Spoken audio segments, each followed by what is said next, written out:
So I will start with some key findings on violence by husbands. And I use the term violence by husbands almost interchangeably with partner violence, because in Vietnam, we found that 97% of women with partners actually were or had been married. In the study, we looked at physical, sexual, emotional violence and controlling behaviors and economic violence, all by husbands. And in Vietnam, as many as 63% of women had in her lifetime experienced at least one of these 5 forms. And 32% had experienced any of these 5 forms in the last 12 months.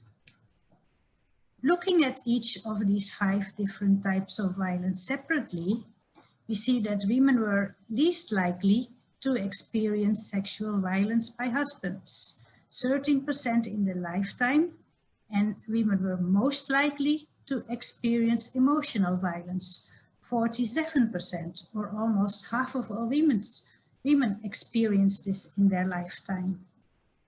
And in this presentation, and in much of the analysis, we used the indicator physical and/or sexual violence by a husband. And this is the most robust indicator. And we use the combination physical and/or sexual violence also for international comparison. And we see that in Vietnam, 1 in 3 women, 32%, experienced this combination physical and/or sexual violence by a husband in her lifetime. And it is the same as the global average. In the study, we also collected stories. And this is the story of one woman who was interviewed, and I will read part of it. "This scar on my back was when he hit me while I was sleeping. It broke my bone. I still went to school to teach that afternoon, and I biked with only 1 foot. The traces of this violence are all over my body. My face has been like the map, with many lines and paths." We looked at violence by husbands among women with disabilities, the orange bars, and compared it with women without disabilities, the black bars in this graph. And for each of the 5 forms of violence, we found that women with disabilities were more likely to have experienced violence compared to women without disabilities. And Hoa, who was interviewed for this study, could not walk, and she was beaten by her blind husband, and she could not report the violence because she thought that no one would believe her. Women also experience violence by non-partners, such as other family members, neighbors, teachers, people they work with, and strangers. 11% of women in Vietnam experienced physical violence since age 15 by someone other than a husband or partner, and only 1% in the last 12 months. Both of these rates were significantly lower than the proportion of women who had experienced physical violence by a husband. And most of this physical violence by non-partners was perpetrated by males who were known to the woman, such as family members, friends, and colleagues. The rates of sexual violence by non-partners was also lower than the rates of sexual violence by a partner. 9% of women in their lifetime and 1% in the last 12 months. And almost all of this sexual violence was perpetrated by males who were not family members, such as friends and people at work. And strangers were only mentioned by 1 in 5 sexually abused women, thus illustrating that most abusers are known to women. 4% of women did identify that they had experienced sexual violence as a child before age 15, and most of this was by a known person, such as a family member, a family friend, or a neighbor. For the findings thus far, the big question is probably on your mind now. Has this violence changed since 2010? And here you see the 4 types of violence by a husband in 2010 in black and in 2019 in orange. And these types are physical, sexual, emotional violence, and controlling behaviors in lifetime and in the last 12 months. And we see that for almost every type, except sexual violence, in 2019, fewer women experienced violence compared to 2010. And this is true for lifetime and for the last 12 months. And for example, you see the first group on the left, physical violence by a husband. We see that in 2010, the lifetime prevalence rate was 32%, and in 2019, this is lower, 26%. Again, the one exception is sexual partner violence, where we see that the prevalence rate was increased since the last survey, actually since the first survey. For lifetime prevalence, it changed from 10 to 13%. And since the pattern for sexual violence is so different compared to the other types of violence, we can wonder, or we can speculate, if this is a real increase, or perhaps it's the case that women, after many years of campaigns, are now more open about sexual violence. In 2010, this topic was very much taboo. Whether it's a real increase or not, when we combine physical and/or sexual violence in the middle of the graph, we see that the overall picture is one of decrease, from 34% in 2010 to 32% in 2019 for the lifetime prevalence of physical and/or sexual violence by a partner. We saw that fewer women now experience physical violence than in 2010. But the overall prevalence for all ages combined can hide a more complex picture. And digging deeper by breaking it down by age group shows consistently that women of all ages reported to have experienced less violence in the most recent survey compared to the one in 2010. But we also see that the difference is larger among the youngest age groups, those under 40. And this is evidence that we are looking at a generational change. And we also saw this for other types of violence. We also compared how women's attitudes on obeying her husband had changed between the 2 studies of 2010 and 2019.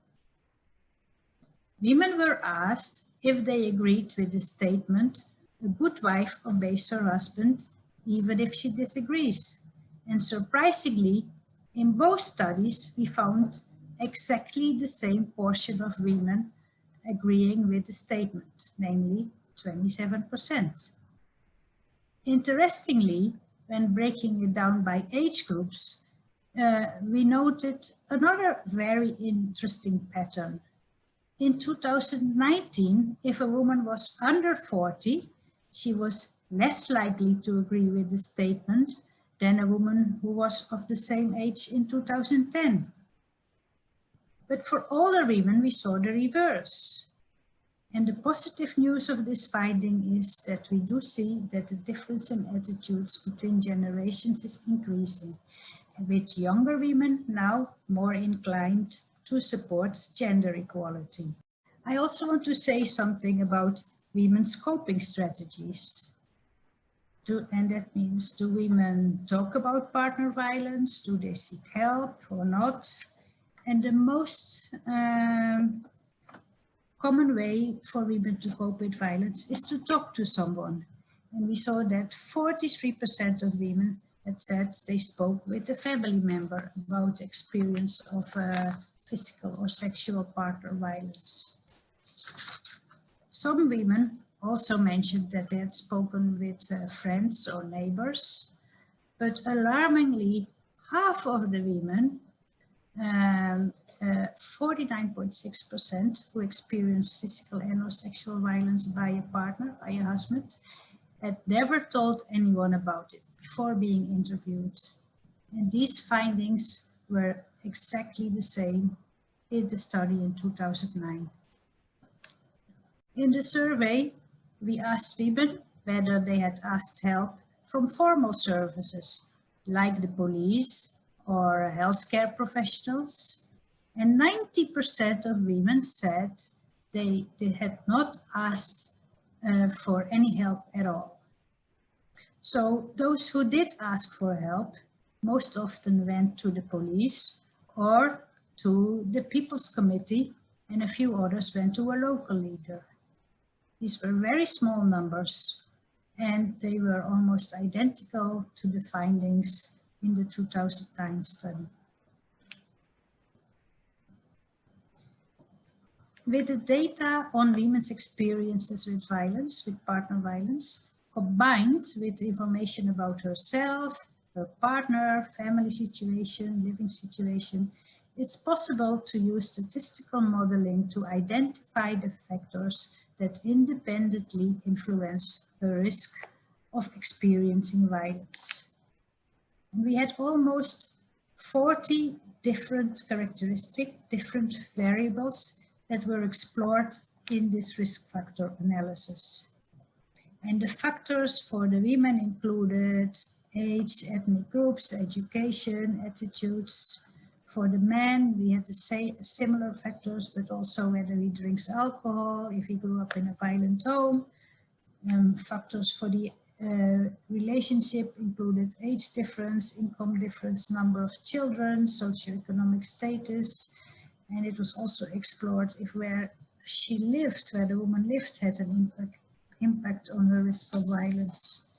And of all the 40 variables in the logistic regression, when they were all put in the logistic regression analysis, we saw a number of factors independently related to the risk of violence. And these are shown here in this figure. And they included, from the woman's side, low level of education, but also having a tolerant attitude towards wife beating. But the strongest risk factors were actually not those from the woman's side, but from the husband's side. And these included alcohol use, fighting with other men, and extramarital relationships, all expressions of harmful masculinity. And moreover, if the husband had experienced violence as a child, this was also a significant risk factor for violence against his wife. And finally, at the relationship level, we saw that women who contributed financially more than their husbands to the household income, they were at significantly higher risk of violence. And in the study, it was also the economic costs of intimate partner violence were estimated. And 3 types of costs were estimated. And the first type is productivity loss for the economy, arising from the fact that women experiencing violence often work irregularly, have less focus at work, or even drop out entirely from the labor force. And then the second type of cost was the out-of-pocket expenditures, for example, getting medical treatment, seeking legal help, leaving home, repairing or replacing damaged property. And the third is the indirect cost or income loss to the household, because women and sometimes their husbands do miss paid work, and women are unable to do household tasks and care work. And the most significant cost of intimate partner violence is productivity loss. And working women who ever experienced physical and or sexual violence had about 30% lower income than women not experiencing violence. and this translates to an overall productivity loss equivalent to 1.8% of GDP in Vietnam. Out-of-pocket costs were also significant. Women are losing about a quarter of their annual income on costs associated with healthcare and or replacing or repairing damaged property. And in terms of indirect cost, 1 in 10 working women who experienced physical and or sexual violence missed work for on average about 8 days. I conclude with a summary and recommendations. Current study shows some improvements across almost every violence measure and since the study 9 years ago. However, there was no evidence that help-seeking behaviors had changed. We have also seen that violence against women affects many women with grave consequences for them and their families and the economy as a whole. We saw that some groups of women, such as women with disabilities and women whose husband comes from a violent family, are at greater risk. But the findings also suggest that change is happening. Fewer women experienced partner violence in 2019 than in 2010. And when breaking down by type of violence, this was true for every type of violence except sexual violence. Especially young women in 2019 experienced less partner violence compared with young women in 2010. And even if attitudes have hardly changed since the two studies, in 2019, fewer younger women believed that a good wife should obey her husband even if she disagrees. In short, the 2019 results suggest that generational change is beginning in Vietnam. And this is very positive, a good news story.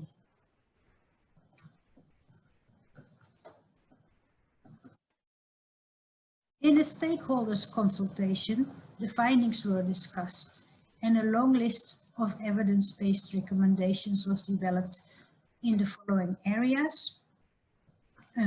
First, recommendations on strengthening national commitment and action, recommendations on promoting violence prevention, on developing and deploy appropriate, effective and high quality response and intervention solutions, such as integrated services. And in the fourth area, on continuing supporting research, data collection and collaboration to address gender-based violence. Since this presentation had as focus the findings, for details on these recommendations, please refer to the full report. I want to conclude with thanking all the anonymous women who shared their often painful stories and the many people who worked hard to collect and bring these data to life. And here are very fast the names of all the people involved in this study. And I wish the Vietnam women safe travels and all the support they need on this difficult but positive journey for change. Thank you very much for listening.